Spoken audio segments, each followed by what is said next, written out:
तो hello class ninth के बच्चों, आप सभी का स्वागत है इस वीडियो में। और इस वीडियो के साथ हम लोग शुरू कर रहे हैं आपके क्लास नाइन्थ के नए बुक एक्सप्लोरेशन बुक का चैप्टर नंबर 1। और चैप्टर नंबर 1 क्या है भाई? चैप्टर का नाम ही है exploration, entering the world of secondary science. तो देखो, ये जो चैप्टर है एक प्रकार से आपका इंट्रोडक्शन चैप्टर है। इस चैप्टर में कुछ ऐसे सिलेबस नहीं है जो कि आपको पढ़ना है, जानना है। ये चैप्टर आपको बताएगा कि साइंस कैसे पढ़ा जाता है, एक्सप्लोरेशन कैसे किया जाता है, और साथ ही साथ यहां पर हम लोग अपने 9th-10th के बुक में क्या चीजें पढ़ने वाले हैं, किन चीजों पर फोकस करने वाले हैं, ये चीजें यहां पर ये चैप्टर आपको बताएगा। तो आओ यहां पर इस चैप्टर को लाइन बाय लाइन एनसीईआरटी से पढ़ना शुरू करते हैं और पूरा चैप्टर समझते हैं कि यहां पर क्या बात हो रही है।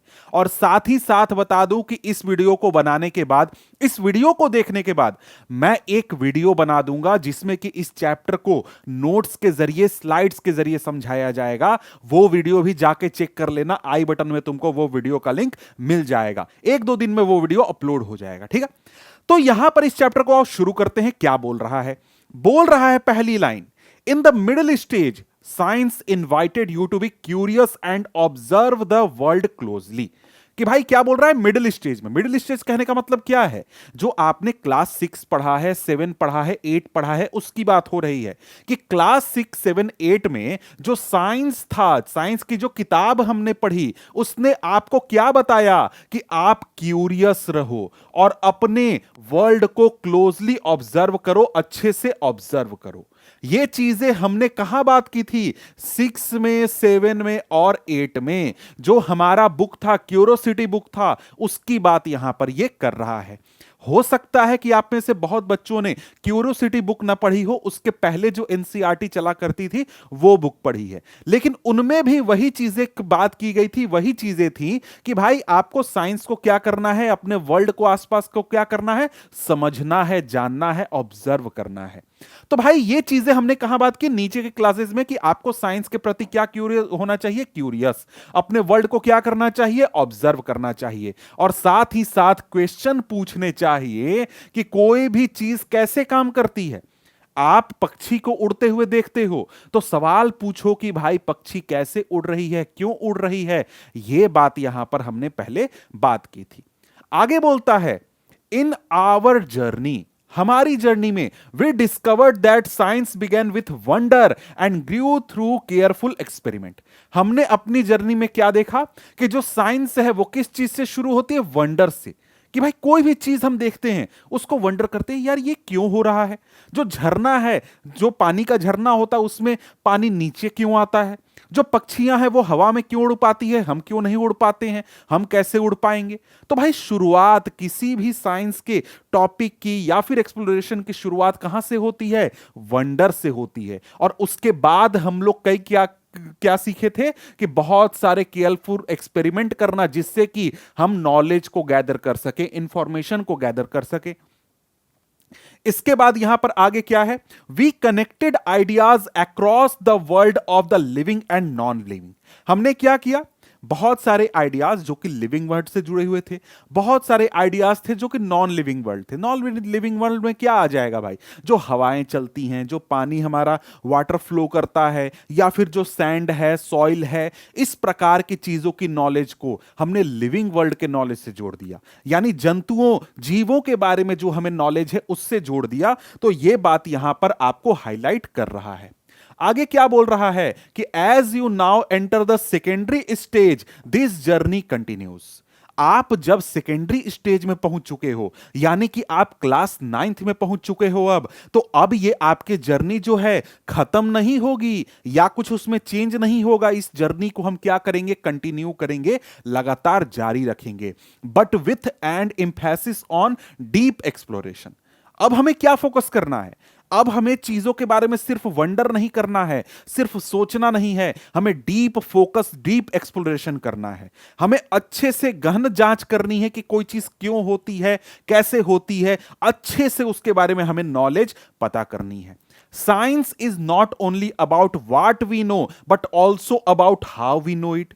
मतलब साइंस में हम सिर्फ ये नहीं बात करते हैं कि अच्छा ये जानकारी मुझे मिल गई, अच्छा ये दुनिया में ये होता है, ये भी मुझे पता चल गया, लेकिन हमें यह भी बात ध्यान रखनी होती है या फिर यह भी जरूरी होता है कि हमें वो नॉलेज कहां से मिला, कैसे मिला।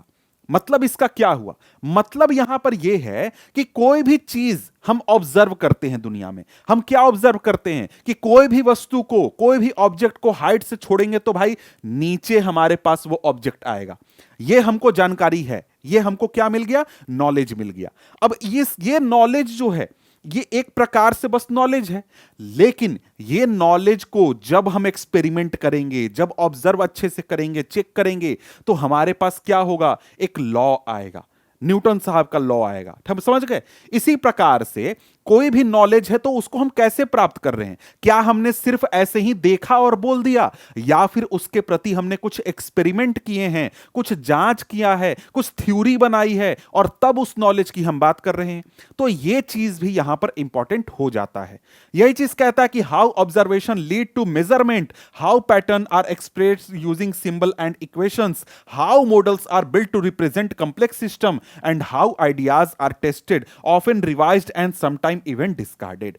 क्या बोल रहा है कि भाई कैसे हमें कोई जानकारी मिली, मतलब कोई जानकारी है उसको हमने क्या टेस्ट किया, क्या हमने एक्सपेरिमेंट किया, क्या उसके लिए हमने कोई पैटर्न खोजा कि नेचर में ये पैटर्न होता है नहीं होता है, या फिर हमने कोई मॉडल बनाया। अब मॉडल की बात हम लोग आगे अभी करेंगे, तब मॉडल वगैरह हम लोग समझ लेंगे, ठीक है। तो यहां पर अब क्या बोलता है कि in our secondary stage text book of science exploration, आपके टेक्स्ट बुक का नाम क्या है, एक्सप्लोरेशन नाम है। We will look more closely, think more carefully and find out how scientific ideas help us to make sense of nature, technology and our place within them. तो हम यहां पर जो एक्सप्लोरेशन बुक है, जो class 9th का ये exploration book है, इसमें क्या बात करने वाले हैं, हम लोग देखने वाले हैं कि भाई हम लोग का जो साइंटिफिक आइडिया है, जो नॉलेज है साइंस का, एनवायरनमेंट का जो नॉलेज है, वो एक प्रकार से कैसे हमें मदद करता है नेचर को समझने में, टेक्नोलॉजी को समझने में, नेचर में हमारा क्या इंपॉर्टेंस है, क्या चीजें हैं, इसको जानने में, समझने में। आगे यहां पर क्या बोलता है, to reflect the approach of this textbook the page number have thoughtfully designed। तो भाई देखो, अगर आपने प्रीवियस क्लासेस में क्यूरियोसिटी बुक भी पढ़ी होगी तो वहां पर भी जो पेज नंबर थे उनको बहुत ही अच्छी तरीके से डिजाइन किया गया था। पेज नंबर के आसपास कुछ डायग्राम्स बनाए गए थे जो कि उस बुक के जो एक सोल है उसको रिप्रेजेंट करती है कि भाई ये बुक आपको क्या सिखाना चाहता है, क्या पढ़ाना चाहता है। तो यहां पर जैसे बता रहा है, जो पेज नंबर है उसमें क्या है भाई, वो मैग्नीफाइंग ग्लास के फ्रेम में है। एक तरफ पेज नंबर क्या है, मैग्नीफाइंग ग्लास के फ्रेम में है, और दूसरी तरफ पेज नंबर में क्या है, कंपास के फ्रेम में पेज नंबर आपको मिलेगा। जैसे मैं आपको जरा सा दिखा ही देता हूं। तो यहां पर अगर आप देखो तो यहां पर आपको पेज नंबर क्या है, मैग्नीफाइंग ग्लास के फ्रेम में पेज नंबर लिखा हुआ है।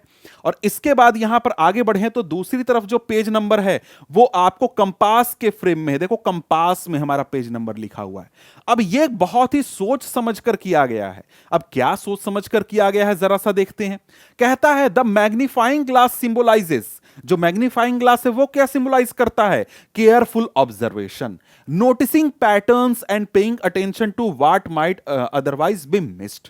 मैग्नीफाइंग ग्लास क्या इंडिकेट करता है, इंडिकेट करता है केयरफुल ऑब्जर्वेशन। मैग्नीफाइंग ग्लास का हम कहां यूज करते हैं, किसी चीज को जूम करके देखने में, उसका केयरफुल ऑब्जर्वेशन करने में।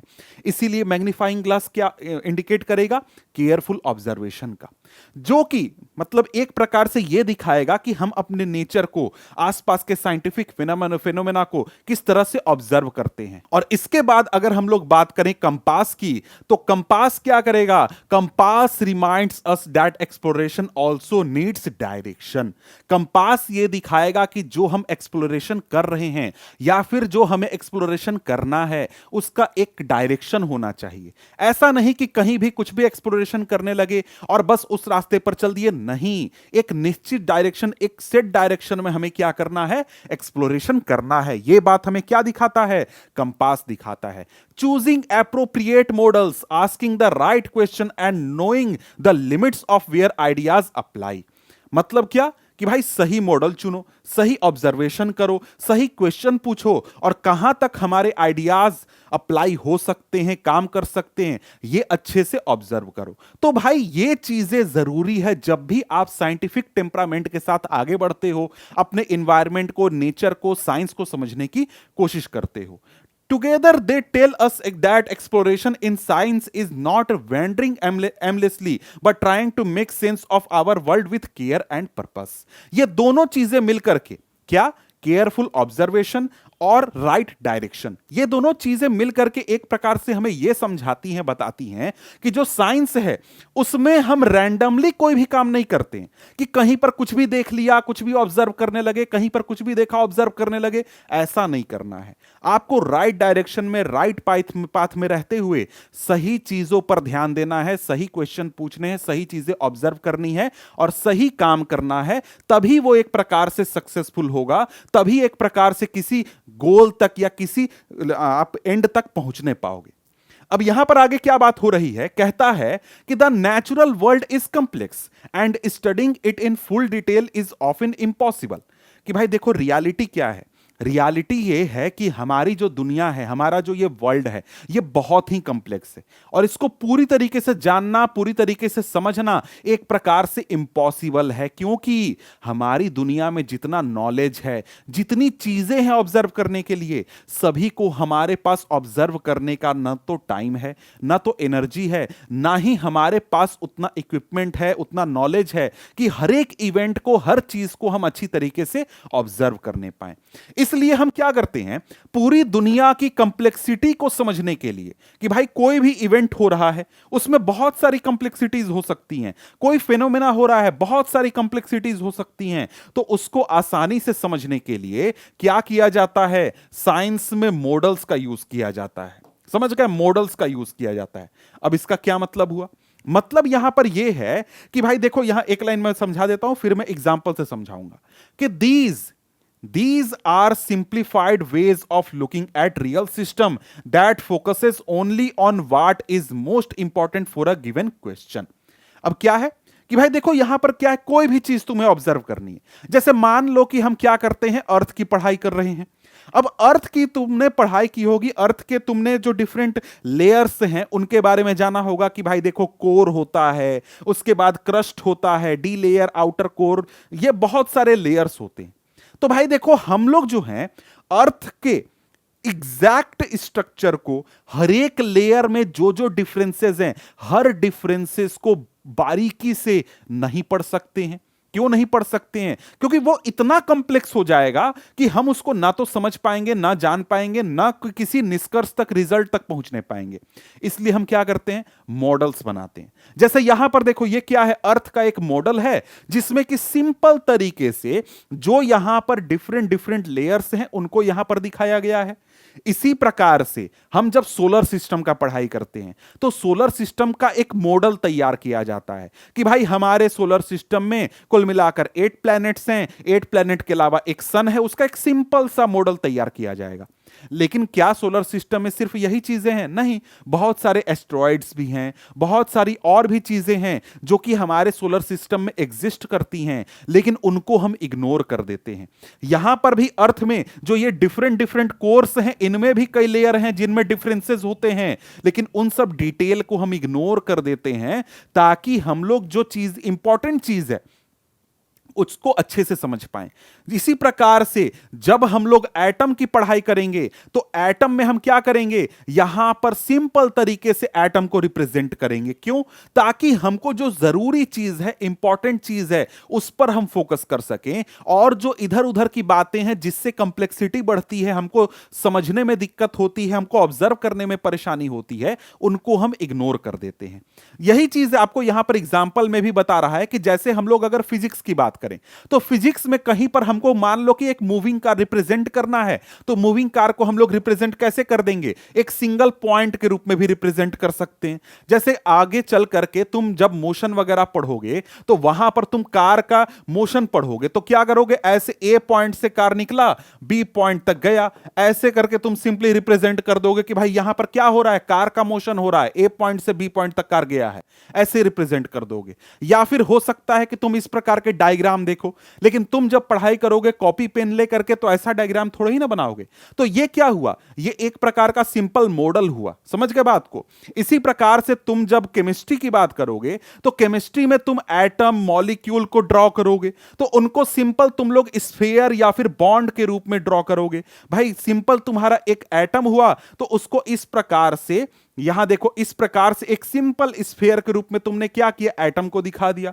अब यहां पर तुम्हें मॉलिक्यूल दिखाना है तो तुमने क्या किया, यहां पर दिखा दिया कि दो एटम है जो कि आपस में चिपके हुए हैं। यहां पर H2O का मॉलिक्यूल है तो यहां पर देखो ऑक्सीजन है, दो हाइड्रोजन ऐसे चिपके हुए। सिंप्लीफाई करके तुमने क्या किया, एक मॉडल बना दिया, यही आपका मॉडल है। इसी प्रकार से आप मॉडल डिफरेंट टाइप्स के बना सकते हो। आप 3D मॉडल बना सकते हो, आप जो हो लाइन ड्रॉ करके मॉडल बना सकते हो, जैसी आपकी जरूरत है उस हिसाब से आप जो हो मॉडल बना सकते हो, जिससे कि हम लोग एक कॉम्प्लेक्स चीज को, एक टफ चीज को सिंप्लीफाई करके एक्सप्लेन कर सकते हैं, सिंप्लीफाई करके स्टडी कर सकते हैं। ठीक है, अब इसके बाद यहां पर आगे देखें तो इसी प्रकार से बायोलॉजी की बात कर लेते हैं। बायोलॉजी में भी देखो क्या है, बायोलॉजी में हम लोग इस प्रकार से सेल को रिप्रेजेंट करते हैं। तो ये क्या है, एक प्रकार से मॉडल है। किस चीज का मॉडल, सेल का मॉडल है।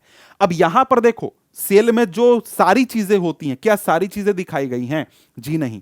जो हमारे काम का है, जो हमें समझने के लिए जरूरी है, उन चीजों को यहां पर दिखाया गया है, जिससे कि हम आसानी से सेल को समझ सकें, सेल को जान सकें। तो ये एक तरीके से यूज होता है मॉडल का साइंस में, और इसी प्रकार से मॉडल हमारा काम करता है। समझ गए बात को। और इसी प्रकार से अर्थ साइंस में बात कर रहा है कि अर्थ साइंस में अर्थ को हम एक स्मूथ स्फीयर के रूप में दिखा सकते हैं। लेकिन क्या हमारा अर्थ रियली में स्मूथ स्फीयर है, जी नहीं, बिल्कुल नहीं है। तो हम क्या करते हैं, हम लोग यहां पर क्या करते हैं, जो सर्टेन डिटेल्स हैं जो कि हमारे सिस्टम को समझने में कंप्लेक्सिटी बढ़ाते हैं, उनको क्या करते हैं, डिलिबरेटली इग्नोर कर देते हैं और बहुत सारे एजम्पशन करते हैं। और ये इग्नोरेंस से हमको प्रॉब्लम नहीं है, क्यों, क्योंकि वो चीजें हमको चीजों को समझने में, नॉलेज गेन करने में मदद करता है। इसलिए यहां पर यही चीज कि when studying the moon, the motion of a falling object, sorry, the when studying a motion of a falling object, air resistance may be neglected to understand the basic effect of gravity. जब आप gravity पढ़ोगे तो वहां पर आप क्या करोगे, आप जो हो एयर रेजिस्टेंस की बात कभी नहीं करोगे। लेकिन कोई भी ऑब्जेक्ट नीचे गिरता है तो उस पर एयर रेजिस्टेंस लगता है, तो क्यों नहीं बात करेंगे, क्योंकि भाई अगर हम उसको इंक्लूड करेंगे तो ग्रेविटी को समझना, उसको एक तरीके से ऑब्जर्व करना हमारे लिए थोड़ा कॉम्प्लेक्स हो जाएगा। इसलिए इस प्रकार के डिटेल को हम लोग क्या करते हैं, इग्नोर करते हैं। इसी प्रकार से जब बायोलॉजी की बात करते हैं तो बायोलॉजी में हम लोग हार्ट जब पढ़ते हैं, हार्ट का जब ब्लड का पंपिंग पढ़ते हैं, तो वहां पर हम लोग बहुत सारे सेल्स का इंफॉर्मेशन को इंक्लूड नहीं करते हैं, बहुत सारी चीजें इंक्लूड नहीं करते हैं, ताकि एक प्रकार से हम जो हैं आसानी से ऑब्जर्व कर सके, स्टडी कर सके। अब यहां पर एक एग्जांपल से समझा रहा है कि मॉडल कैसे काम करता है।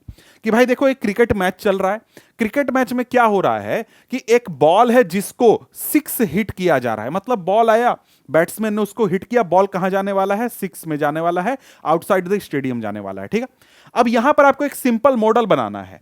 अब यहां पर सिंपल मॉडल बनाना है तो आप क्या चीजें इंक्लूड करोगे, क्या चीजें छोड़ोगे, मतलब किन चीजों को ऑब्जर्व करोगे, किन चीजों को छोड़ोगे। तो यहां पर आपको हमेशा समझना है कि कोई भी चीज हम ऑब्जर्व कर रहे हैं उसमें इंपॉर्टेंट क्या है और अनइंपॉर्टेंट क्या है। इंपॉर्टेंट क्या है, कोई भी बॉल को अगर हम लोग हिट कर रहे हैं 6 के लिए तो क्या इंपॉर्टेंट है, तो भाई बॉल का मास इंपॉर्टेंट है, कितना मास का बॉल है, जो बैट है वो कैसा है वो थोड़ा इंपॉर्टेंट है, इसके बाद किस वेलोसिटी से बॉल आया वो इंपॉर्टेंट है। अब यहां पर सोचो बॉल किस कंपनी ने बनाया था, क्या यह इंपॉर्टेंट है, जी नहीं। बैट किस कंपनी ने बनाया था वो इंपॉर्टेंट है, जी नहीं। बैटमैन ने जो ग्लव्स पहना हुआ था उसका कलर क्या था, इंपॉर्टेंट है, जी नहीं। जो बॉल है उसके ऊपर जो थ्रेड होता है उस थ्रेड की सिलाई कैसे की गई थी, क्या वो इंपॉर्टेंट है, जी नहीं। तो इन चीजों को हम इग्नोर कर सकते हैं।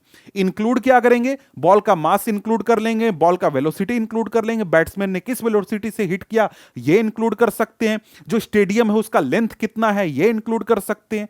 तो यहां पर यही चीज करते हैं कि जब भी किसी भी चीज को हम ऑब्जर्व करने जाते हैं तो जो चीजें इंपॉर्टेंट हैं उन चीजों के ऊपर ध्यान देते हैं, जो चीजें हमारे काम की नहीं है, हमको रिजल्ट देने में मदद नहीं करेंगी, उनको हम लोग क्या करते हैं, इग्नोर कर देते हैं। ठीक है, इसके बाद यहां पर आपको एक बता रहा है एक्टिविटी। अब ये आपके लिए है, आपको एक्टिविटी करनी है।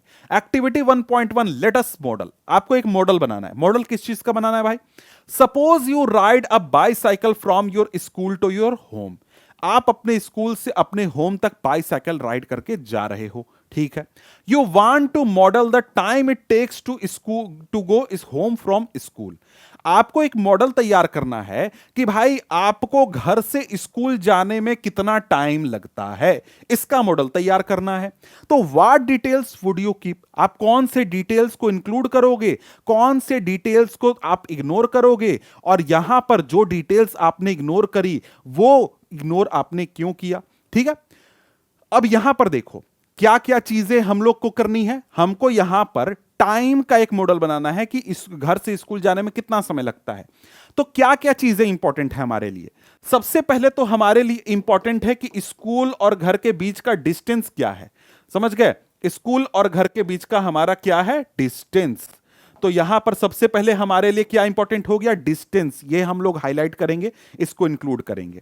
अब यहां पर हम लोग स्कूल से घर से स्कूल जा रहे हैं, तो जो हम बाईसाइकिल चला रहे हैं, उस बाईसाइकिल चलाने के लिए जो रास्ता है वो रास्ता कैसा है? तो पाथ, क्या वो रोड है या फिर डर्ट रोड है या फिर रास्ते में कुछ उबड़ खाबड़ है, कुछ परेशानी है, वो हम लोग इंक्लूड करेंगे। इसके बाद यहां पर हम लोग क्या इंक्लूड कर सकते हैं कि भाई हम लोग किस वेलोसिटी से यहां पर बाईसाइकिल राइड कर रहे हैं, ये डिटेल इंक्लूड कर सकते हैं। तो इस प्रकार की चीजें यहां पर इंक्लूड होंगी। अब क्या इंक्लूड नहीं होगा? इंक्लूड ये नहीं होगा कि जो बाईसाइकिल है वो किस कंपनी का है, बाईसाइकिल जो है उसका सीट का कलर कैसा है, इस प्रकार की जो डिटेल्स हैं उसको हम लोग इंक्लूड नहीं करते हैं, उसका कोई फर्क नहीं पड़ने वाला है। समझ गए? तो इस प्रकार से आप जो हो मॉडल वगैरह अपने कोई भी चीज का इंफॉर्मेशन गैदर करने के लिए बना सकते हो। आगे क्या बोल रहा है? As you explore science more deeply. आप जैसे जैसे साइंस को ज्यादा डीपली एक्सप्लोर करने जाओगे, you will notice that it uses language in very careful and precise वे। आप जैसे जैसे साइंस को ऑब्जर्व करने जाओगे, ज्यादा डीपली पढ़ने जाओगे, तो आपको क्या पता चलेगा? आपको पता चलेगा कि जो साइंस है उसमें जो लैंग्वेज यूज होता है वो बहुत ही केयरफुल होता है और बहुत ही प्रिसाइज होता है। हर एक वर्ड जो यूज किया जाता है उसका स्पेसिफिक मतलब होता है, स्पेसिफिक पर्पस होता है। कोई भी चीज यहां पर कोई भी वर्ड रैंडमली यूज नहीं किया जाता।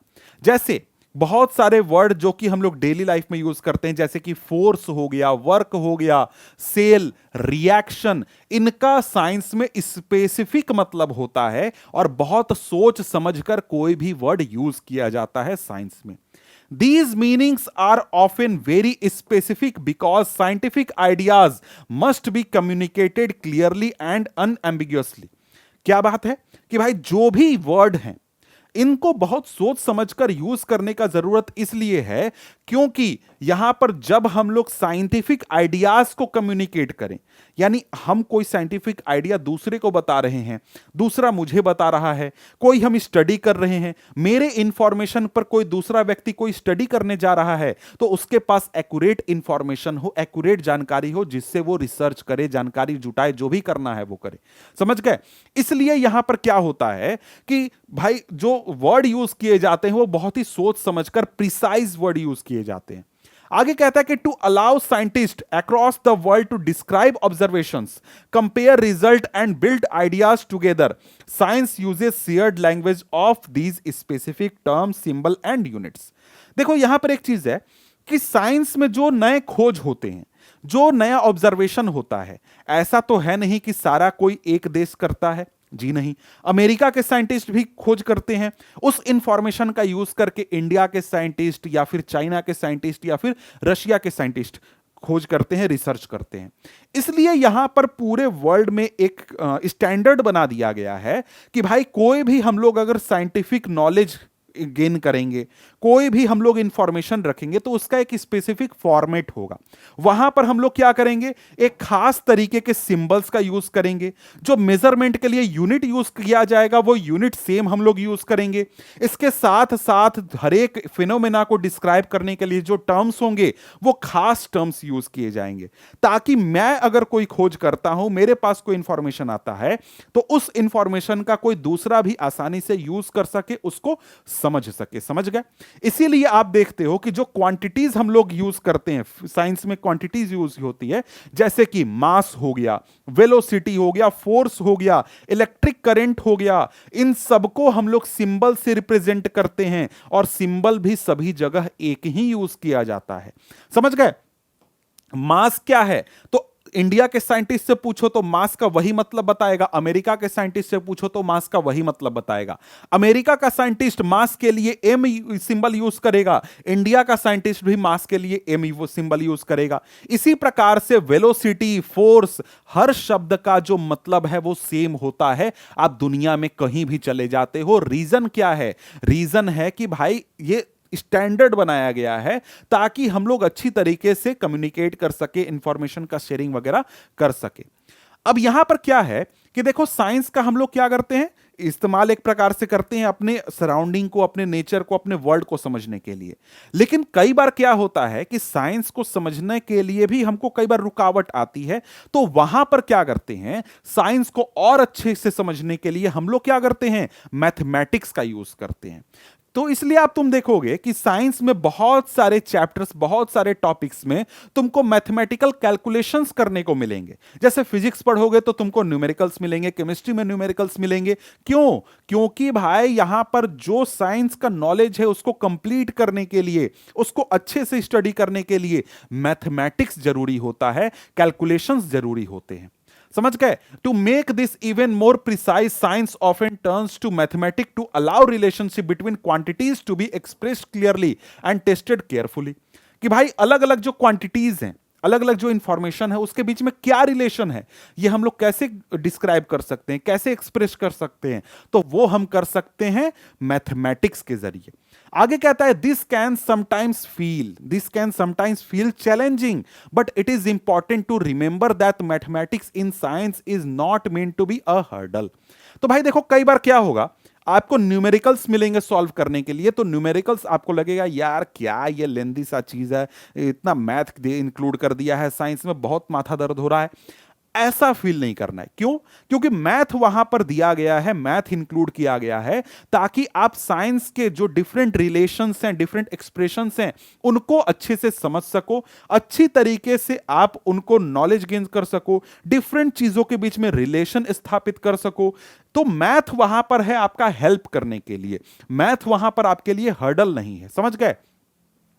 It is a language that helps us think more clearly about the world. तो एक तरीके से मैथ को लैंग्वेज के रूप में समझ सकते हो कि मैथ एक लैंग्वेज है जो कि हमें डिफरेंट क्वांटिटीज के बीच का रिलेशन बता देता है, डिफरेंट फिनोमेना को आपस में रिलेट करने में मदद करता है। तो बहुत तरीके से हमको मैथ काम करता है। An equation is not just a calculation tool, it is compact statement about how certain things are related. तो ये क्या है, मैथ क्या है भाई? मैथ एक कॉम्पैक्ट स्टेटमेंट है जो कि डिफरेंट चीजों के बीच का रिलेशन बताता है। For example, describing motion using quantities. आप मोशन को डिस्क्राइब करते हो क्वांटिटीज का यूज करके, जैसे कि डिस्टेंस, टाइम, वेलोसिटी, और ये सब हमें क्या करते हैं, एक प्रकार से हमको ये क्वेश्चन आंसर करने में मदद करते हैं कि कुछ समय के बाद जो ऑब्जेक्ट है वो कहां पे प्रेजेंट होगा। ये कैसे पॉसिबल हो पाया? ये पॉसिबल इसलिए हो पाया क्योंकि मैथमेटिकल इक्वेशन का यूज करके हमने डिस्टेंस, टाइम और वेलोसिटी के बीच का रिलेशन स्थापित किया, तभी यह हमारे लिए पॉसिबल होने पाया कि भाई हम लोग जो हैं इस क्वेश्चन का आंसर करने पाए। तो मैथमेटिक्स जो होता है वो हमारे हेल्प के लिए होता है। इसके बाद आगे देखें तो क्या कहता है कि in the same way mathematical expressions are used to describe rates of chemical equation. Mathematical equation का यूज हम लोग केमिकल रिएक्शन के रेट को डिस्क्राइब करने में, केमिकल रिएक्शन को रिप्रेजेंट करने में यूज करते हैं। क्लास 10th में पूछोगे एक chemical reaction and equation chapter पढ़ोगे, वहां पर क्या होगा, केमिकल रिएक्शन को इक्वेशन, मैथमेटिकल इक्वेशन के जरिए रिप्रेजेंट किया जाएगा। इसी प्रकार से पॉपुलेशन ग्रोथ में जो पैटर्न हो रहा है उसको हम लोग मैथमेटिकल इक्वेशन के जरिए रिप्रेजेंट कर सकते हैं। कोई भी हमारा सिस्टम है उसमें एनर्जी में क्या चेंज हुआ, एनर्जी लॉस हुआ, गेन हुआ, इसको हम लोग मैथमेटिकल इक्वेशन से रिप्रेजेंट कर सकते हैं। तो भाई यहां पर जब साइंस पढ़ते हैं हम लोग, तो साइंस में मैथमेटिक्स जो है वो हमारे लिए एक लैंग्वेज होता है जो कि डिफरेंट चीजों को आपस में रिलेट करने में, डिफरेंट फिनोमेना को एक्सप्लेन करने में मदद करता है। कोई एक तरीके से रुकावट या फिर चैलेंज नहीं है, ये समझ गए। आगे क्या कहता है, इट मीन्स, यहां पर एक लाइन है, in learning to use mathematic in science does not mean memorising equation. Math का यूज साइंस में यह मतलब नहीं होता कि आपको इक्वेशन मेमोराइज करना है।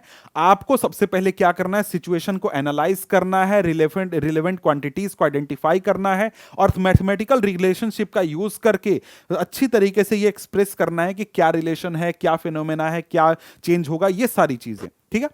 In this way, mathematics become a powerful language for thinking, not just finding numerical answers. If you focus first on understanding the situation and the quantities involved, equation will begin to feel less like obstacle and more like helpful guide in your exploration of science. तो वही सारी बातें हैं कि भाई देखो, अगर यहां पर तुम जो हो, अगर सिचुएशन को समझने पर ध्यान दो, क्वांटिटीज पर फिर ध्यान दो कि क्वांटिटीज क्या हैं, उसके बाद जो इक्वेशन है वो ऑब्स्टिकल के जैसा नहीं लगेगा, बल्कि तुम्हारे लिए एक लैंग्वेज जैसा काम करेगा, गाइड के जैसा काम करेगा, जो कि साइंस के एक्सप्लोरेशन में तुम्हारा मदद करेगा। अब यहां पर देखो क्या है, थ्रेड्स ऑफ क्यूरोसिटी। भाई थोड़ा सा आपको क्यूरोसिटी से जुड़ा मतलब आसपास के नॉलेज दिया गया है, इसमें बताया गया है, एक क्वेश्चन पूछा गया है, why is the speed of light denoted by C. आपको पता है कि लाइट की स्पीड को हम लोग सी से डिनोट करते हैं, तो सी से क्यों डिनोट करते हैं, सी से डिनोट इसलिए करते हैं क्योंकि यहां पर सी जो है वो लैटिन शब्द सेलरिटास से आया है और यहां पर इसका मतलब क्या होता है, स्पीड होता है। और इसी को यहां पर हम लोग क्या करते हैं, इसी का शॉर्ट फॉर्म पहला लेटर जो है उसको यूज कर लेते हैं, यानी कि सी को यूज कर लेते हैं हम लोग जो स्पीड ऑफ लाइट है उसको रिप्रेजेंट करने के लिए। और स्पीड ऑफ लाइट है कितना एग्जैक्टली अगर हम लोग बात करें तो ये कितना है भाई, बहुत ज्यादा है, 29,97,92,458 मीटर पर सेकेंड, यानी कि 29,97,92,458 मीटर पर सेकेंड, यह है स्पीड ऑफ लाइट एग्जैक्टली। लेकिन हम लोग सिंप्लीफाई करके, जैसा कि हमने पहले बताया कि साइंस में हम लोग चीजों को सिंप्लीफाई करके पढ़ते हैं, तो यहां पर सिंपली इसको क्या कर देते हैं, 3 लाख किलोमीटर पर सेकेंड ऐसे करके हम लोग बोल देते हैं, समझ गए। तो यहां पर अगर हम लोग देखें तो यह चीज हो गई। इसके बाद यहां पर देखो, एक आपको बताया जा रहा है कि देखो हमने अभी क्या बताया, हमने अभी तुरंत बात किया कि जो यहां पर सिंबल्स यूज होते हैं, जो क्वांटिटीज यूज होती हैं, वो अच्छी तरीके से मतलब एग्जैक्ट यूज होती हैं ताकि कम्युनिकेशन अच्छा हो। और एक बार का एग्जांपल आपको दिया गया है कि यहां पर एक जगह पर यह क्या हुआ कि एक फ्लाइट जा रहा था, एरोप्लेन जा रहा था पैसेंजर्स को लेकर के। उस फ्लाइट को जाने के लिए जो फ्यूल चाहिए था वो 22,300 किलोग्राम फ्यूल चाहिए था पूरा जर्नी ट्रैवल करने के लिए। लेकिन क्या हुआ कि जहां से वो फ्लाइट टेक ऑफ करने वाला था, वहां पे जिन लोगों की रिस्पॉन्सिबिलिटी थी प्लेन में फ्यूल डालने की, उन लोगों ने थोड़ा सा मिस्टेक कर दिया। क्या मिस्टेक किया, बहुत ही माइन्यूट मिस्टेक था। मिस्टेक ये था कि उन्होंने फ्यूल का जो डेंसिटी मेजर किया वो मेजर किया पाउंड पर लीटर में, और करना किसमें था, किलोग्राम पर लीटर में मेजर करना था। और इसका रिजल्ट क्या हुआ, रिजल्ट ये हुआ कि जो प्लेन था उसको 15,000 लीटर फ्यूल की कमी हो गई और बीच फ्लाइट में ही, आसमान में ही उसका फ्यूल क्या हो गया, एंड हो गया, खत्म हो गया। लेकिन किस्मत अच्छी थी कि भाई वो प्लेन ग्लाइड करते हुए कुछ दूर बाद जाकर के इमरजेंसी लैंडिंग करने पाया और सारे जो पैसेंजर्स थे वो सेफ रह गए। सोचो कि थोड़ा सा केवल गलती हुआ क्या कि भाई फ्यूल का जो डेंसिटी है वो मेजर किया पाउंड पर लीटर में, सिर्फ करना किसमें था, किलोग्राम मीटर पर लीटर में, और बस इतने में ही इतना भारी मिस्टेक हो गया। तो इसलिए यहां पर क्या होता है, पूरी दुनिया में स्टैंडर्ड यूनिट यूज किए जाते हैं, एसआई यूनिट यूज होता है। जैसे कि यहां पर किलोग्राम हो गया या फिर मीटर हो गया, इस प्रकार के मेजरमेंट हम लोग यूज करते हैं। अब इसके बाद यहां पर एक और क्वेश्चन है कि why is a kilogram used everywhere? हर जगह पर हम लोग किलोग्राम क्यों यूज करते हैं? जैसे अभी तुरंत बताया कि हम लोग स्टैंडर्ड यूनिट यूज करते हैं, एसआई यूनिट यूज करते हैं, तो यहां पर किलोग्राम भी वही है, एक एसआई यूनिट है हमारे मास का। किलोग्राम क्यों यूज करते हैं? सिंपली इसलिए कि भाई ताकि हम कहीं भी जाएं, कुछ भी परचेज करें, सेल करें, तो एक स्टैंडर्ड मेजर का यूनिट हो। वैसे हमारे पास मास मेजर करने के दूसरे भी यूनिट्स हैं, जैसे कि पाउंड हो गया है, या फिर इसके अलावा और भी बहुत सारे यूनिट्स हैं जो कि इंडिया में भी पहले चला करते थे और दूसरे देशों में भी चला करते थे। तो यहां पर किलोग्राम क्या है? एक स्टैंडर्ड यूनिट है, जिससे कि किसी भी प्रकार का कंफ्यूजन नहीं होता है। एक व्यक्ति परचेस कर रहा है, दूसरा सेल कर रहा है, कहीं और वो परचेस कर रहा है, सेल कर रहा है, तो कोई कंफ्यूजन नहीं है। कहीं भी जाकर के आप अगर 1 किलोग्राम ऑब्जेक्ट परचेस करोगे तो सेम क्वांटिटी आपको मिलेगा, किसी प्रकार का कोई कंफ्यूजन नहीं होगा, कोई प्रॉब्लम नहीं होगा। इसलिए यहां पर क्या होता है, हम लोग इस प्रकार के स्टैंडर्ड का यूज करते हैं। आगे क्या बोलता है? As observations are repeated, measurements refined, ideas tested through experiment, we can organize our understanding of the world in a systematic way. अब क्या होता है कि देखो, साइंस एक खास तरीके से काम करता है। साइंस का यह मतलब नहीं हुआ कि हमने एक बार कोई चीज ऑब्जर्व कर ली, एक बार कोई चीज हमको पता चल गई और उसको हमने लिख दिया, अब उसके बारे में कोई बात नहीं करेगा। ऐसा नहीं होता है। साइंस में क्या होता है, किसी भी चीज को हम बार बार ऑब्जर्व करते हैं, उसका बार बार मेजरमेंट करते हैं, बार बार वहां पर हम लोग एक्सपेरिमेंट करते हैं, और जो भी हम लोगों का बार बार डाटा आता है उसको बार बार हम लोग अपने ऑब्जर्वेशन में इंक्लूड करते हैं। समझ गए? और हमारा जो भी नया डाटा आया उसके हिसाब से जो हमारी नॉलेज है, हमारे पास इंफॉर्मेशन है, जो हमारा साइंस का अंडरस्टैंडिंग है, उसको सुधारते हैं, उसको चेंज करते हैं। समझ गए बात को?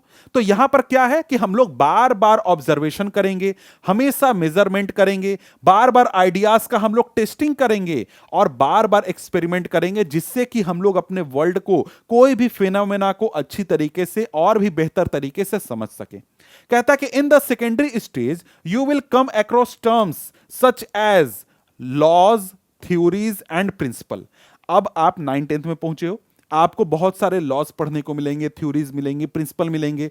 अब यहां पर इनका स्पेसिफिक मतलब होता है। लॉ अलग चीज है, थ्योरी अलग चीज है, प्रिंसिपल अलग चीज है। ये क्या चीजें हैं भाई? तो सबसे पहले लॉ की बात करते हैं। लॉ क्या होता है? A law usually describe a regular pattern observed in nature, often expressed using word or mathematical relationship. अब क्या है भाई? एक लॉ क्या है? एक लॉ एक प्रकार का हम एक्सप्रेशन कह सकते हैं, जो कि हमारे नेचर में होने वाले एक पैटर्न को ऑब्जर्व करके बनाया गया है या फिर बताया गया है, जो कि हमें यह बताता है कि जो हमारे आसपास फिनोमेना हो रहा है वो कैसे हो रहा है। मतलब यहां पर जैसे देखो, आप न्यूटन के लॉ पढ़ोगे तो न्यूटन का लॉ है कि भाई देखो, कोई भी ऑब्जेक्ट है वो ऊपर से नीचे जाता है। क्यों जाता है? तो कोई भी दो ऑब्जेक्ट हैं, उनके मास के हिसाब से वो एक दूसरे को अट्रैक्ट करते हैं। अब देखो, लॉ जो होता है वो सिंपली बताता है कि ऐसा होता है। अब क्यों होता है ये चीज, ये नहीं बताएगा। जैसे हमारा न्यूटन का लॉ क्या है भाई? देखो, दो ऑब्जेक्ट हैं, दोनों एक दूसरे को क्या करेंगे? इनके बीच में ग्रेविटेशनल फोर्स काम करेगा, एक दूसरे को अट्रैक्ट करेंगे। कितना फोर्स काम करेगा ये हमने बता दिया, कैसे काम करेगा ये बता दिया, लेकिन ये ग्रेविटेशन फोर्स क्यों काम कर रहा है ये लॉ में नहीं बात होती है। समझ गए? तो ये आपका लॉ हो गया। तो ये हमारा न्यूटन लॉ, जैसे कि हमने एग्जाम्पल में बात की। इसके बाद हमारे पास है थ्योरी। अब थ्योरी क्या है भाई? थ्योरी जो है लॉ से थोड़ा सा आगे है। अब थ्योरी क्या करता है? एक प्रकार से बताता है, पहला तो वो बताएगा कि क्या हो रहा है, थ्योरी बताएगा क्या हो रहा है, और दूसरा थ्योरी बताएगा क्यों हो रहा है, कि भाई क्यों हो रहा है। जैसे न्यूटन का लॉ है, मतलब हो रहा है भाई, अट्रैक्शन है, ग्रेविटेशन फोर्स है, ये लॉ हो गया। लेकिन ग्रेविटेशन फोर्स क्यों लग रहा है, क्यों ये दोनों एक दूसरे को अट्रैक्ट कर रहे हैं, ये जब हमारे पास कोई नॉलेज आएगा तो उसको हम लोग थ्योरी बोलेंगे कि भाई ये थ्योरी है, जो कि हमें बता रहा है कि अट्रैक्शन है, और अट्रैक्शन क्यों है ये भी हमें बता रहा है। तो ये हमारा क्या हो गया? ये हमारा थ्योरी हो गया। Theory goes a step further and provide an explanation of why those pattern occur, usually based on evidence gather over time and available at that time. ठीक है? जैसे एग्जाम्पल के लिए एटॉमिक थ्योरी एक्सप्लेन, जो atomic theory है वो हमें क्या एक्सप्लेन करता है कि मॉलिक्यूल्स कैसे बनते हैं। तो क्या बता रहा है, कैसे बनते हैं, समझ गए। तो ये चीज ध्यान रखना। इसके बाद प्रिंसिपल्स क्या है, प्रिंसिपल एक प्रकार से आपको बेसिक लॉज हैं या फिर बेसिक जो नॉलेज है उसकी बात यहां पर हम लोग कर सकते हैं। जैसे principle of conservation of energy, तो principle of conservation of energy कहता है कि यहां पर जब ना तो एनर्जी का फॉर्मेशन किया जा सकता है और ना ही एनर्जी को डिस्ट्रॉय किया जा सकता है। यह प्रिंसिपल है। प्रिंसिपल है मतलब क्या, इसको हम लोग हर जगह अप्लाई कर सकते हैं। यह बेसिक नॉलेज टाइप का हो गया कि एकदम फंडामेंटल चीज है, इसके ऊपर दूसरी चीजें अप्लाई, मतलब दूसरी चीजें हम लोग करेंगे तो ये क्या हुआ कि एनर्जी को ना तो क्रिएट कर सकते हैं ना ही डिस्ट्रॉय कर सकते हैं। इसी प्रकार का जो भी हमारे पास एक लॉ कह सकते हो या फिर एक नॉलेज कह सकते हो जो कि फंडामेंटल है, जिसके ऊपर दूसरी चीजें अप्लाई होकर के बनती हैं, तो वो हमारा क्या है, प्रिंसिपल है। ठीक है। अब इसके बाद यहां पर आगे देखें तो क्या कह रहा है कि do remember that in science a theory does not mean a guess or an untested idea, it is an explanation based on careful testing and critical examination. अब यहां पर देखो, हम लोग जब एक वर्ड सुनते हैं थ्योरी, तो थ्योरी वर्ड सुनने पर हमको लगता है ना कि थ्योरी तो वो हो सकता है किसी ने ऐसे ही बस बोल दिया है और बस हो गया कि ये थ्योरी है, ये अभी टेस्टेड नहीं है। नहीं, थ्योरी जो होता है वो ऐसे ही रैंडमली नहीं दिया जाता है। थ्योरी है जब कोई भी ऑब्जेक्ट, मतलब कोई भी फिनोमेना के ऊपर कोई भी ऑब्जर्वेशन हम कर रहे हैं, उसको जब बहुत अच्छी तरीके से केयरफुल टेस्टिंग किया गया, क्रिटिकल एग्जामिनेशन किया गया और उसके बाद हमारे पास ऑब्जर्वेशन आया कि हां भैया ऐसे ही होता है और इस कारण से होता है, तब हम थ्योरी देते हैं। थ्योरी का मतलब ये नहीं हुआ कि बस ऐसे ही बोल दिया, नहीं, वो बहुत केयरफुली ऑब्जर्व करके बताया जाता है, जानकारी दिया जाता है। These ideas are always open to improvement and often change as new evidence become available. जो ये आइडियाज हैं, जो भी लॉ हमने देखा, प्रिंसिपल देखा, थ्योरी देखी, साइंस की ये खूबसूरती है कि ये एकदम फैक्ट नहीं हो जाते हैं, ये हमेशा चेंज होने के लिए तैयार होते हैं। हमारे पास कोई नया एविडेंस आया, नया ऑब्जर्वेशन आया, मान लो कि न्यूटन साहब का लॉ है, लेकिन हमने कुछ ऐसा नया जानकारी खोज लिया जिससे पता चला कि न्यूटन साहब ने जो बोला था वो तो गलत था, तो भाई साइंस उसको एक्सेप्ट कर लेगा। साइंस बोलेगा हाँ हाँ ठीक है, आज से न्यूटन साहब की बात हम नहीं मानेंगे। क्यों? क्योंकि हमारे पास अब नया डाटा है, नया इंफॉर्मेशन है। तो ये साइंस की खासियत होती है कि जैसे जैसे नए ऑब्जर्वेशन आते हैं, नई जानकारी हमारे पास आती है, तो हम अपने नॉलेज में, अपने इंफॉर्मेशन में, जो भी हमारे पास थ्योरीज हैं, जो प्रिंसिपल हैं, जो लॉज हैं, उनमें हम सुधार करते जाते हैं। समझ गए? यही चीज है। अब इसके बाद आगे क्या बोलता है, one of the most remarkable strength of science is its ability to make predictions. तो भाई साइंस की सबसे बड़ी खासियत क्या होती है कि हम लोग साइंस का यूज करके प्रिडिक्शन कर सकते हैं। जैसे एग्जांपल के लिए, अगर हम लोग कोई लॉ की बात करें, कोई थ्योरी की बात करें, मॉडल की बात करें, तो यहां पर इनका यूज करके हम लोग कोई भी फिनोमेना को अगर ऑब्जर्व कर रहे हैं या फिर कोई प्रिडिक्शन करना चाहते हैं, तो हम आसानी से प्रिडिक्शन कर सकते हैं कि भाई कुछ समय के बाद क्या होगा, कुछ समय के बाद क्या रिजल्ट मिलेगा। जैसे एक गाड़ी चल रही है, 20 किलोमीटर पर आवर से, और उस गाड़ी का 10 सेकेंड के बाद क्या पोजीशन होगा, यह हम बता सकते हैं, साइंस का यूज करके बता सकते हैं आसानी से। तो यहां पर यही चीज बोल रहा है कि हम लोग जो हैं प्रिडिक्शन कर सकते हैं, आसानी से कर सकते हैं। आगे यहां पर देखें तो कहता है using ideas about motion we can predict how far a kicked football will travel. Using knowledge of chemical reaction we can estimate how much carbon dioxide will be produced and how soft a bake bread would be. तो हम लोग आसानी से बहुत सारे prediction कर सकते हैं कि केमिकल रिएक्शन हो रहा है, रिएक्शन के बाद कितना CO2 बनेगा, रिएक्शन के बाद कोई भी प्रोडक्ट कितना अमाउंट में बनेगा, यह आसानी से हम लोग प्रिडिक्शन कर सकते हैं, क्योंकि यहां पर हम लोग जो है लॉज, थ्योरीज या मॉडल्स, इन चीजों का यूज करते हैं। आगे कहता है using biological principle we can predict how one's breathing would change while running. बहुत सारी चीज, मतलब हर चीज को, जिस चीज के बारे में भी हम लोग बात करें उस चीज को हम लोग प्रेडिक्ट कर सकते हैं। यह साइंस की बहुत अच्छी खासियत होती है, यही बातें यहां पर लिखी गई है। आगे देखते हैं तो आगे क्या है, example 1.2 how do we check predictions. Prediction को कैसे चेक किया जाता है, तो यहां पर जैसे एग्जाम्पल दे रहा है कि वर्षा नाम की एक लड़की है, उसने अपनी दोस्त मेघना से कहा it will rain this afternoon because the clouds look dark. Varsha ने अपनी दोस्त को क्या कहा कि आज बारिश होगी। आज बारिश क्यों होगी? क्योंकि आसमान में जो बादल हैं वो काले काले हैं, इसलिए बारिश होगी, ऐसा मुझे लग रहा है। अब यहां पर जो मेघना है वो कुछ सवाल पूछना चाहती है अपनी दोस्त वर्षा से कि भाई ये जो तुमने प्रेडिक्शन किया, क्या ये प्रेडिक्शन रैंडम प्रेडिक्शन है या फिर इसको हम लोग साइंटिफिकली टेस्ट कर सकते हैं। तो यहां पर क्या सवाल पूछ सकती है मेघना? तो मेघना सवाल यह पूछ सकती है कि भाई देखो, तुम तो कह रही हो कि क्लाउड डार्क है इसलिए बारिश होगी, ये तो कोई हमारे पास साइंटिफिक नॉलेज नहीं है, हम लोग यहां पर कैसे इसको टेस्ट कर सकते हैं? तो भाई हम लोग पीछे के सिचुएशन से कंपेयर कर सकते हैं कि जब पिछली बार बारिश हुई थी तो क्या आसमान हमारा इसी प्रकार का डार्क था? यह सवाल पूछा जा सकता है। फिर सवाल पूछा जा सकता है कि भाई ह्यूमिडिटी अभी कितनी है? पिछली बार जब बारिश हुई थी तब ह्यूमिडिटी कितनी थी? इसके अलावा पिछली बार जब बारिश हुई थी तब टेम्परेचर कितना था, अभी कितना टेम्परेचर है? इस प्रकार के हम लोग मेजरमेंट कर सकते हैं कंपैरिजन वाले, जिससे कि हम लोग यहां पर आंसर निकाल सकते हैं कि क्या यहां पर बारिश होगी या नहीं। और ये जो आंसर होगा वो क्या होगा? साइंटिफिकली टेस्टेबल होगा। समझ गए? यही चीज यहां पर कहता है, good scientific questions will look for measurable evidence and past pattern. अच्छा साइंटिफिक क्वेश्चन क्या करेगा?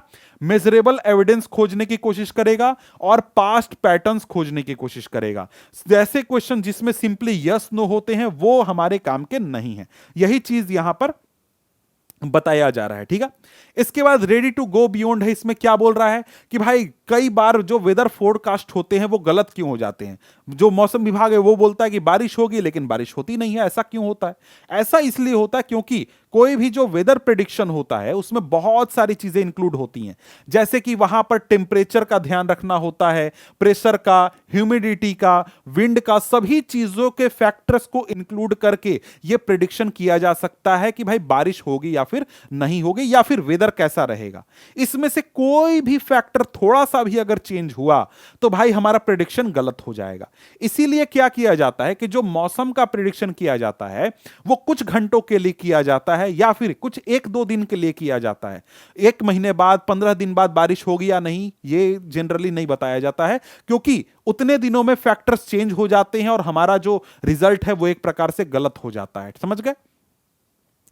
अब यहां पर आगे क्या कहता है कि even the most successful scientific theories have limits and may fail when new condition are explored or when measurement become more precise. क्या बोल रहा है कि भाई जो हमारे पास साइंटिफिक थ्योरीज हैं जो कि बहुत सक्सेसफुल हैं, बहुत पॉपुलर हैं, वो उनका भी लिमिट होता है और वो भी फेल हो सकते हैं। क्यों? क्योंकि भाई जिन कंडीशंस में इन साइंटिफिक थ्योरीज को टेस्ट किया गया उस कंडीशन में ये साइंटिफिक थ्योरी काम करेंगे, लेकिन हमारे पास अगर नया कंडीशन आ गया तो वो साइंटिफिक थ्योरी फेल कर जाएगा। हमारे पास नया टेस्ट हुआ, नया इंफॉर्मेशन आया तो भाई पता चला कि पुराना वाला तो उतना एक्यूरेट नहीं है, तो भाई हमें क्या करना होगा? सुधार करना होगा। यह चीज होती है कि यहां पर हमारे पास जो साइंटिफिक नॉलेज होती है या फिर जो साइंटिफिक थ्योरीज होते हैं उनका एक लिमिट होता है, एक लिमिट तक ही वो काम कर सकते हैं।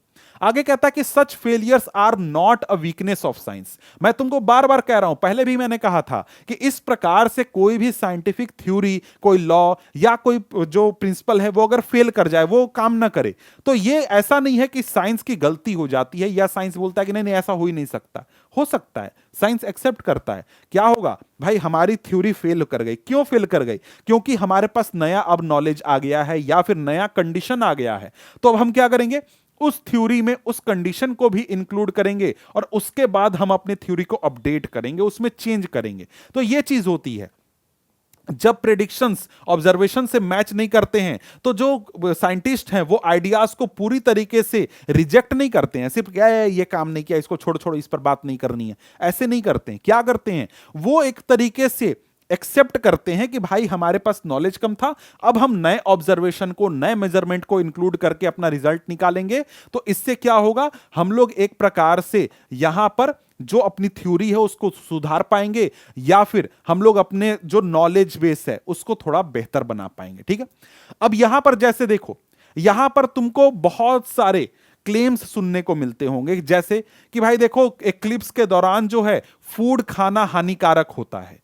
अब भाई सोचो कि ये तुमको नॉलेज जो दिया जा रहा है या फिर ये जो थ्योरी बताई जा रही है, क्या इसका कोई साइंटिफिक क्लेम है, मतलब साइंटिफिक टेस्ट इसका हुआ है? किस कंडीशन में टेस्ट हुआ? नहीं, कहीं कोई टेस्ट नहीं, ये बस रैंडम बात है। कैसे? अब सोचो तुम कैसे इसको टेस्ट कर सकते हो, साइंटिफिक टेम्परामेंट से कैसे टेस्ट कर सकते हो?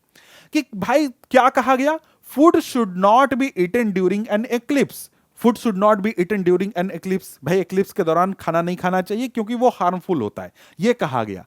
अब इसको टेस्ट करने का सोचो कि क्या ऐसा जब हमारा एक्लिप्स होता है उस समय कुछ क्या चेंज हुआ?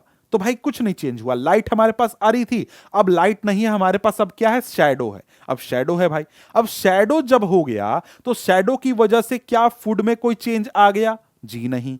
शैडो की वजह से क्या फूड में किसी भी प्रकार के जर्म्स आ गए? जी नहीं। या किसी प्रकार से वो फूड स्पॉइल हो गया? जी नहीं। तो फिर फूड हमारा खराब कैसे है? क्या यहां पर ऐसा कुछ भी चेंज हुआ जिसकी वजह से फूड खराब हो जाए? जी नहीं, बिल्कुल नहीं। तो फिर ये जो क्लेम है क्या ये सही है? जी नहीं, बिल्कुल नहीं। तो यहां पर हमारा इस प्रकार से आपको हर कंडीशन को साइंटिफिकली क्या करना चाहिए? टेस्ट करना चाहिए। आगे कहता है कि as you continue your journey through science in grade 9th and 10th you will gradually develop habit of thinking that are useful far beyond the classroom. भाई जैसे जैसे तुम क्लास 9th क्लास 10th पढ़ोगे उसके बाद तुमको ये हैबिट हो जाएगा, ये अंडरस्टैंडिंग हो जाएगी कि तुम जो हो, जो सोचने का काम है वो सिर्फ अपने क्लासरूम में तक सीमित नहीं रखोगे, बाहर भी रखोगे। A helpful strategy is to first understand the situation being studies. सबसे पहले तुमको क्या करना है, क्या तरीका अपनाओगे, स्ट्रेटेजी क्या होगा तुम्हारा? सबसे पहले तुमको सिचुएशन को समझना है कि किस सिचुएशन की हम बात कर रहे हैं, उस सिचुएशन को तुम समझोगे।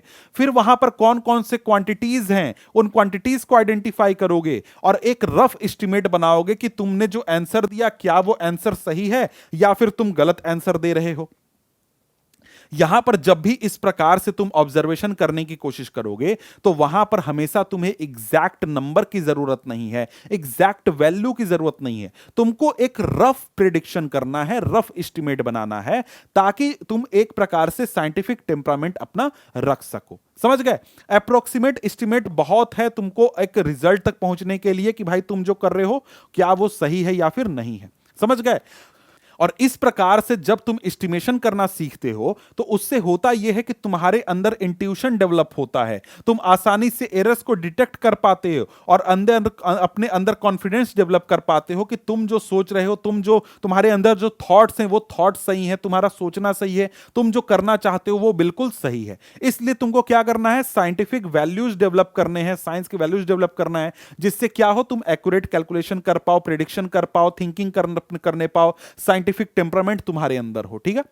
इसके बाद यहां पर इसके बाद देखें तो यहां पर एक तुमको क्या है, तुमको एक कैलकुलेशन करने के लिए बोल रहा है कि एक परिवार के लिए 4 लोगों का एक परिवार है, उनको कितना राइस का जरूरत होगा एक महीने में, इसका कैलकुलेशन करने के लिए बोल रहा है। तो भाई राइस कितना जरूरत होगा? तो भाई एक बात सोचो, राइस हम लोग कितना कंज्यूम करते हैं? अब ये अलग अलग लोगों का अलग अलग हो सकता है।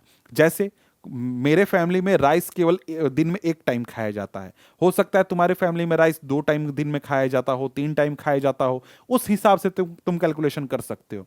अब यहां पर एक व्यक्ति को 2000 से लेकर 2500 किलो कैलोरीज चाहिए होती हैं एक दिन में अपने आप को, बॉडी को सरवाइव करने के लिए, अपने डेली नीड्स वर्क को पूरा करने के लिए। अब लेकिन इनमें से सारा तो चावल से आएगा नहीं। अब यहां पर कितना रेशियो में हम चावल खाते हैं, उससे हमें कितना कैलोरी चाहिए ये कैलकुलेट करो। तो भाई अगर 100 ग्राम की बात करें, 100 ग्राम राइस में 130 कैलोरीज होती हैं।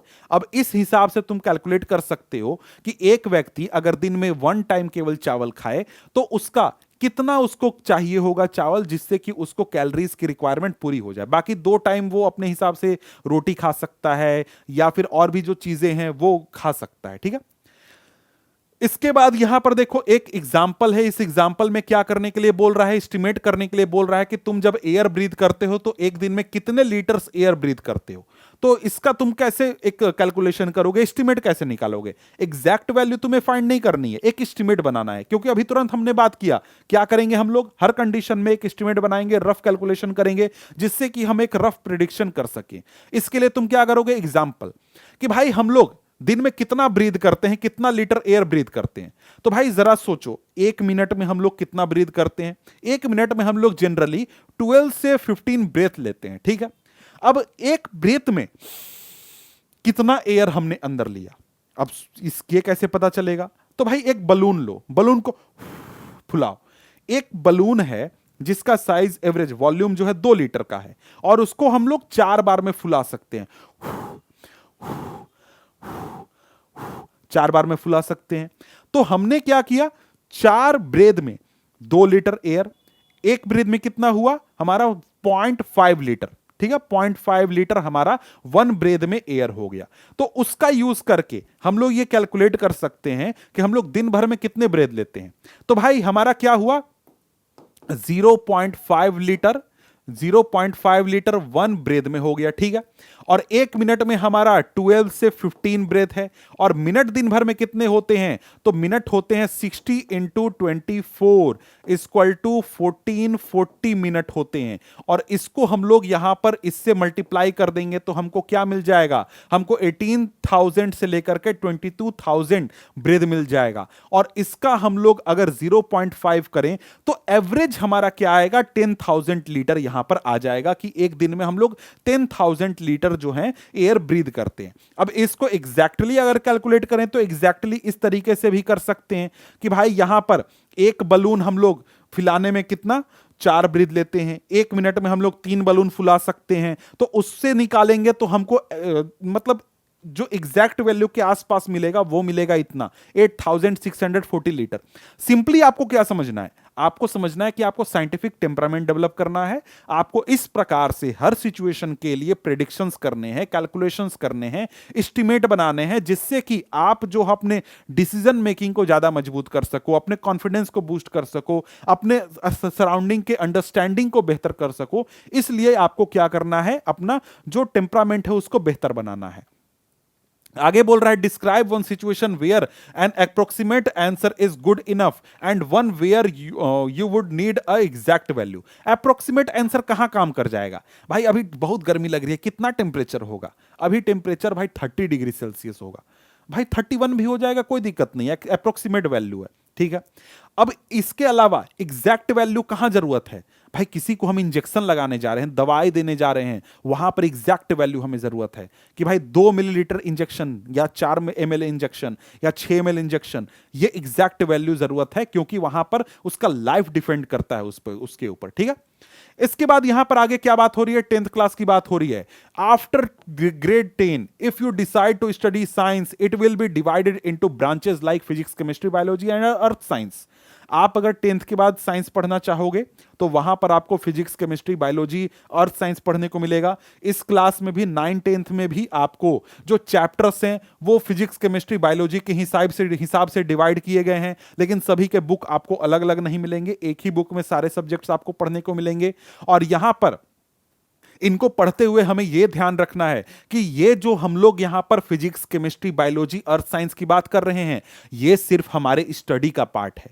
मतलब क्या है कि हमने अपने साइंस का डिवीजन कर दिया डिफरेंट डिफरेंट सेक्टर में, ताकि हम लोग चीजों को अच्छे से समझने पाए, अपने नेचर को, एनवायरमेंट को अच्छे से स्टडी करने पाए। रियलिटी में जो हमारा नेचर है वहां पर फिजिक्स, केमिस्ट्री, बायोलॉजी इस ऐसा कोई डिवीजन होता नहीं है। हमारे लाइफ जो हम लोग अपने बॉडी का स्टडी करते हैं वो बायोलॉजी में करते हैं, लेकिन यहां पर बहुत सारे फिजिक्स के फिनोमेना भी अप्लाई होते हैं, केमिकल रिएक्शंस भी बहुत सारे होते हैं। तो सब चीजें मिलकर के एक साथ हमारे नेचर में काम करती हैं, लेकिन चीजों को समझने के लिए इस प्रकार से हमने क्या किया है, अपने सब्जेक्ट्स को अलग अलग डिवाइड कर दिया है, ताकि हम लोग नेचर को अच्छी तरीके से समझने पाए, ठीक है। इसके बाद एक पॉज एंड वंडर है, इसको आप खुद से करो, क्योंकि भाई सारे तो मैंने बता दिए, 1-2 खुद से आपको करने चाहिए। इसके बाद रेडी टू गो बियॉन्ड है। यहां पर आपको क्या बोल रहा है? यहां पर वो पूछ रहा है सवाल कि how does a mask really work? एक मास्क रियली में काम कैसे करता है? तो भाई कोविड-19 पेंडेमिक के समय हम सभी ने मास्क यूज किया है, और हम सभी को यह जरूरी है कि हम लोग ये समझें कि मास्क जो है काम कैसे करता है। तो इसके लिए हमको फिजिक्स का कंसेप्ट भी चाहिए, जैसे पार्टिकल मोशन कैसे होता है, इलेक्ट्रोस्टैटिक अट्रैक्शन कैसे काम करता है। इसके अलावा केमिस्ट्री का भी हमें नॉलेज चाहिए, पॉलीमर फाइबर कैसे काम करता है, उसमें क्या प्रॉपर्टीज होती हैं। बायोलॉजी का भी नॉलेज चाहिए कि जो हमारे वायरसेस हैं उनका साइज क्या है, बिहेवियर क्या है, वो किस पार्टिकल से पार हो सकते हैं, नहीं हो सकते हैं। और साथ ही साथ मैथमेटिक्स का भी हमें नॉलेज चाहिए कि एयर फ्लो और फिल्ट्रेशन कैसे काम करता है। तब हम यहां पर चीजों को समझने पाएंगे। मतलब सिंपली समझ रहे हो कि कोई भी चीज है, कोई भी हमारे आसपास फिनोमेना हो रहा है, उसको अच्छे से समझने के लिए हमें सिर्फ एक ब्रांच ऑफ साइंस की जरूरत नहीं है, बल्कि सभी को इंक्लूड करके चलना होता है। सभी हमारे लिए जरूरी होते हैं। इसके बाद यहां पर आगे देखें तो क्या बोलता है, finally as we have mentioned in every text book. हमने क्या किया, सभी टेक्स्ट बुक में यह बात मेंशन किया है, हमने देखा है कि science is not just a collection of fact. Science केवल कलेक्शन ऑफ फैक्ट नहीं है, इक्वेशन एक्सपेरिमेंट का कलेक्शन नहीं है। It is a human activity shaped by curiosity, creativity, collaboration and careful questioning. Science क्या है, एक ह्यूमन एक्टिविटी है जो कि क्यूरोसिटी, क्रिएटिविटी, कोलैबोरेशन और केयरफुल क्वेश्चनिंग से डेवलप होती है। कोई चीज के प्रति क्यूरियस होंगे तभी उसके बारे में हम बात करते हैं, डिस्कस करते हैं, क्वेश्चन पूछते हैं, कोई भी एक्टिविटी करते हैं। समझ गए? It grows as people ask questions, test ideas, share result and learn from mistakes. Science कैसे डेवलप होता है? साइंस में लोग क्या करते हैं, क्वेश्चन पूछते हैं, आइडियाज को टेस्ट करते हैं, जो रिजल्ट आए उसको शेयर करते हैं, जो गलती हुई उसको सुधारते हैं, बार बार चीजों को बेहतर बनाते हैं। तो ऐसे करते करते साइंस जो है डेवलप होता है। Science develops over time through the work of many individual across different culture and generation. Science एक दिन में डेवलप नहीं हुआ है। बहुत सारे लोग थे जिन्होंने 19वीं सेंचुरी में रिसर्च किया, उसका आज हम यूज करते हैं। बहुत सारे लोग थे 20वीं सेंचुरी में रिसर्च करके गए, बहुत सारी चीजें खोज करके गए, उसका यूज करके हम लोग नई चीजों का खोज करते हैं। जैसे कि हमने क्या किया, इलेक्ट्रॉन, प्रोटॉन, एटम, मॉलिक्यूल, इन चीजों के बारे में खोज की, उसका यूज करके हम लोग नई नई चीजें बना रहे हैं, नए एक्सपेरिमेंट कर रहे हैं, नए काम कर रहे हैं। तो साइंस किसी एक व्यक्ति के द्वारा खोजा नहीं गया, बल्कि बहुत सारे लोगों का कोलैबोरेशन है। और यहां पर यह कोलैबोरेशन सैकड़ों सालों से चल रहा है और धीरे धीरे इंप्रूवमेंट करते करते आज की स्टेज तक हम लोग पहुंचने पाए हैं। Even if you do not choose to study science beyond grade 10, scientific thinking will always be important in whatever you do. Scientific thinking दुनिया में बहुत इंपॉर्टेंट है, आपको नॉर्मल लाइफ जीने में भी बहुत इंपॉर्टेंट है।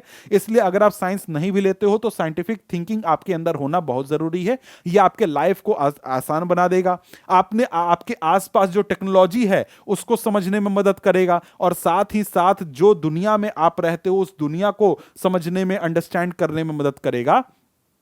और यहां पर हम लोग जो हैं, जब इस एक्सप्लोरेशन की शुरुआत करेंगे, 9th-10th क्लास की शुरुआत करेंगे, तो वहां पर सिर्फ हम लोग साइंस की बात नहीं करेंगे, बल्कि साइंटिफिक टेम्परामेंट जो है उसकी भी बात करेंगे, उसको भी डेवलप करने की कोशिश करेंगे। ठीक है, अब यहां पर देखो लास्ट में क्या बोलता है, embark on your journey of discovery looking carefully through the magnifying glass of evidence and guided by the compass of curiosity. अब यहां से आपका क्लास 9 शुरू होता है। क्लास 9 के डिफरेंट डिफरेंट चैप्टर शुरू होते हैं, जहां पर डिफरेंट डिफरेंट चीजों को हमें समझना है, पढ़ना है, जानना है। यह तो चैप्टर आपका एक इंट्रोडक्शन चैप्टर था। इस चैप्टर के बाद आपका मेन चैप्टर शुरू होगा। तो मिलते हैं हम आपसे अगले वीडियो में अगले चैप्टर के साथ। देखो वीडियो बन जाएगा, आई बटन में आपको लिंक बन जाएगा, वहां से आप देख सकते हो। तब तक के लिए गुड बाय।